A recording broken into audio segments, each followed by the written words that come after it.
নমস্কার বন্ধুরা, সোমা কিচেনে আপনাদের সবাইকে স্বাগত। আজকে আবারও একটা নতুন রেসিপি নিয়ে আপনাদের সামনে চলে এলাম। রেসিপিটা খুবই সুন্দর একটা রেসিপি হতে চলেছে। প্লিজ আপনারা স্কিপ না করে ভিডিওটা প্রথম থেকে শেষ পর্যন্ত অবশ্যই দেখবেন। আশা করি খুবই ভালো লাগবে। আর ভালো লাগলে অবশ্যই একটা ছোট লাইক ও সাবস্ক্রাইব করে আমার পাশে থাকবেন। তবে চলুন বেশি না কথা বলে এবার রেসিপিটা শুরু করা যাক। এখানে দেখুন আমি এই লাইলন টিকা মাছগুলো নিয়েছি। এই মাছটা কারা কারা খেতে ভালোবাসেন অবশ্যই কমেন্টের মাধ্যমে জানাবেন। আমার তো খুবই ভালো লাগে এই মাছটা খেতে।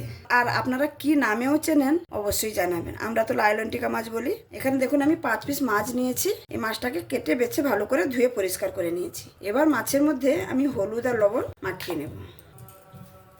পরিমাণ মতো লবণ দিয়ে দেব আর হলুদ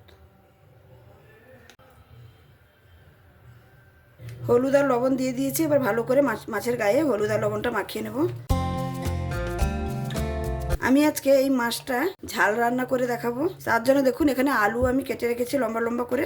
আর আপনারা যদি আলু না দেন এমনিও ঝাল বানিয়ে খেতে পারেন। আমি একটু আলু ব্যবহার করব। দেখুন ভালো করে হলুদ আর লবণটা মাখিয়ে নিয়েছি।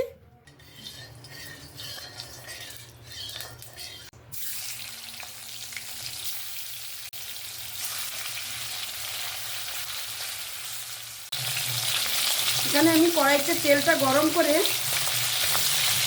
মাছ ছেড়ে দিয়েছি। এই মাছগুলো সুন্দরভাবে ভেজে নিয়েছি হালকা করে।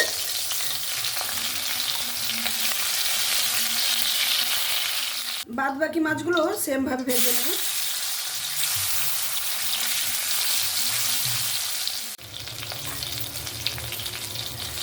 সব মাছগুলো সুন্দরভাবে ভেজে নেব।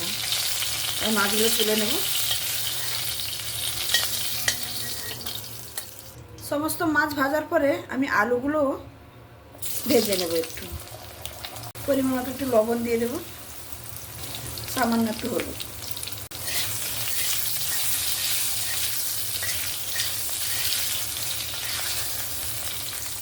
আলুটাও সুন্দর লাল লাল করে ভেজে নিয়েছি। এবার আলুটাও তুলে নেব। রান্নার জন্য সামান্য একটু কড়াইতে তেল আছে, আর একটু সামান্য পরিমাণে আমি তেল দিয়ে দেব। ফোড়নে দিয়ে দেব সামান্য একটু গোটা জিরে। জিরাটা তেলের সঙ্গে ভেজে কিন্তু একটা সুন্দর গন্ধ বেরিয়েছে।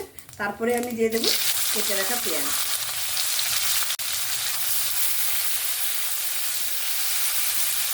পেঁয়াজটাকে সুন্দরভাবে লাল লাল করে ভেজে নেব। পেঁয়াজটা সুন্দরভাবে তেলের সঙ্গে একবার নাড়াচাড়া করে নিয়েছি। তারপরে আমি দিয়ে দেব 4-5টা কাঁচা লঙ্কা। এই লঙ্কাগুলোর একদমই ঝাল নেই। আপনারা আপনাদের ঝালটা নিজেদের পরিমাণ মতো বুঝে দিয়ে দেবেন। লঙ্কাটা দিয়েও সুন্দরভাবে মিক্স করে নিয়েছি। এবার আমি ঢাকা দিয়ে দেবো। ঢাকা দিয়ে দিলে পেঁয়াজটা তাড়াতাড়ি কিন্তু নরম হয়ে যাবে। আর গ্যাসের ফ্লেমটাকে একদম স্লোতে রাখবো। 1 মিনিটের মতন ঢাকা দিয়ে দিয়েছিলাম। একটু ঢাকা দেওয়ার কারণে পেঁয়াজটা কিন্তু সুন্দরভাবে নরম হয়ে গেছে। ঢাকাটা খুলে নিয়ে আমি আবারও নাড়াচাড়া করে দিলাম। এবার আমি কেটে রাখা টমেটো দিয়ে দেব। এখানে আমি একটা বড় সাইজের টমেটোকে এরকম সরু সরু করে কেটে নিয়েছি।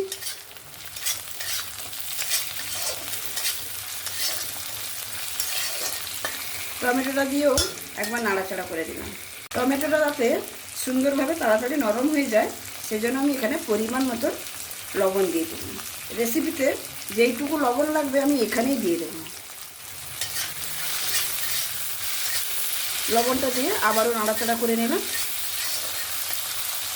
আবারও আমি 2 মিনিটের মতন ঢাকা দিয়ে দেব। 2 মিনিটের পরে আমি ঢাকনাটা খুলে নিচ্ছি। টমেটো কত সুন্দর নরম হয়ে গেছে।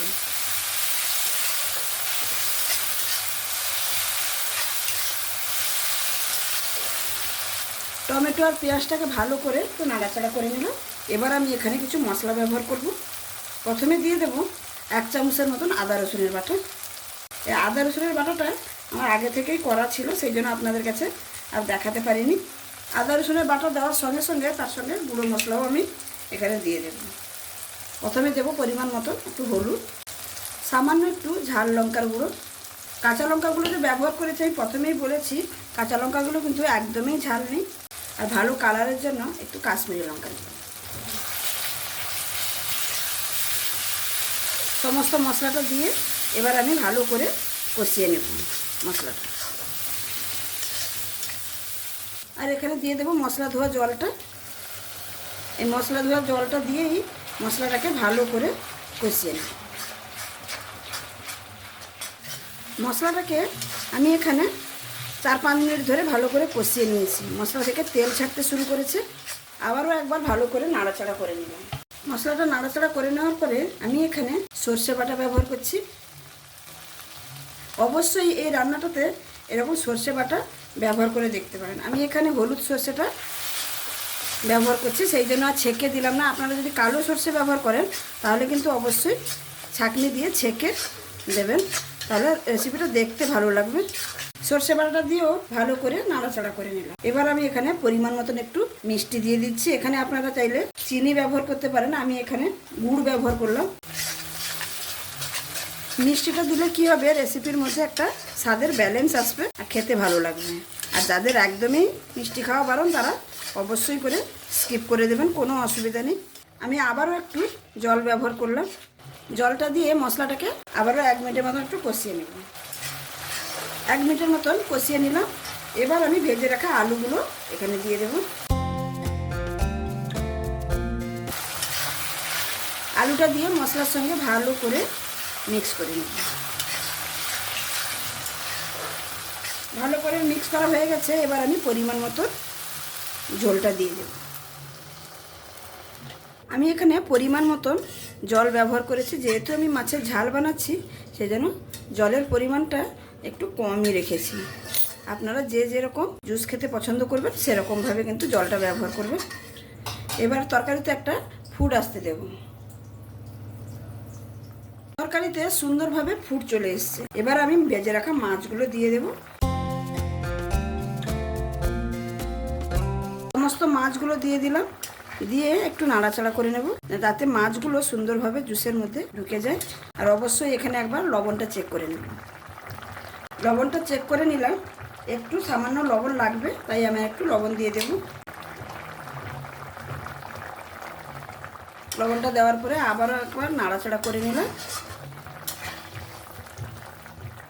এবার গ্যাসের ফ্লেমটাকে লো টু মিডিয়াম করে দেব, দিয়ে 5 মিনিটের মতন ঢাকা দিয়ে দেব।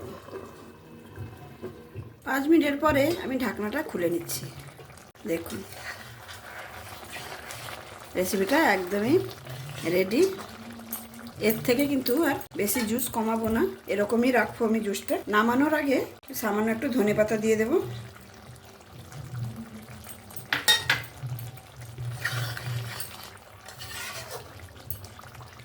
রান্নাটা আমার একদমই কমপ্লিট। এবার আমি পরিবেশন করে দেখাচ্ছি। তাহলে বন্ধুরা দেখতেই পেলেন আমার এই লাইলন টিকা মাছের রেসিপিটা। দেখতে দেখুন কতটা সুন্দর হয়েছে। আর এই মাছটা খেতে কিন্তু অসাধারণ স্বাদের হয়ে থাকে। একবার এরকম, এই মাছ তো সবসময় বাজারেই পাওয়া যায়, একবার আমার মতন করে আবার বাড়িতে বানিয়ে দেখতে পারেন। খুবই সুন্দর লাগে খেতে, অসাধারণ একটা রেসিপি। একটা রেসিপি থাকলেই কিন্তু দুপুরের খাওয়াটা কিন্তু একদম জমে যাবে। তাহলে আমার এই রেসিপিটা যদি আপনাদের ভালো লেগে থাকে তাহলে অবশ্যই লাইক, শেয়ার, কমেন্ট এবং সাবস্ক্রাইব করে আমার পাশে থাকবেন। যে সকল বন্ধুরা অলরেডি সাবস্ক্রাইব করে আমার পাশে আছেন তাদেরকে অসংখ্য ধন্যবাদ। আর যারা এখনো সাবস্ক্রাইব করেননি প্লিজ বন্ধুরা সাবস্ক্রাইব করে নিন। আমি যখনও কোনো নতুন রেসিপি আপলোড করব আপনাদের কাছে কিন্তু সঙ্গে সঙ্গে পৌঁছে যাবে। তাহলে আজকে এখানেই শেষ করছি। আবার দেখা হবে অন্য কোনো দিন অন্য কোনো রেসিপির সঙ্গে। সবাই ভালো থাকবেন, সুস্থ থাকবেন, সাবধানে থাকবেন। ধন্যবাদ।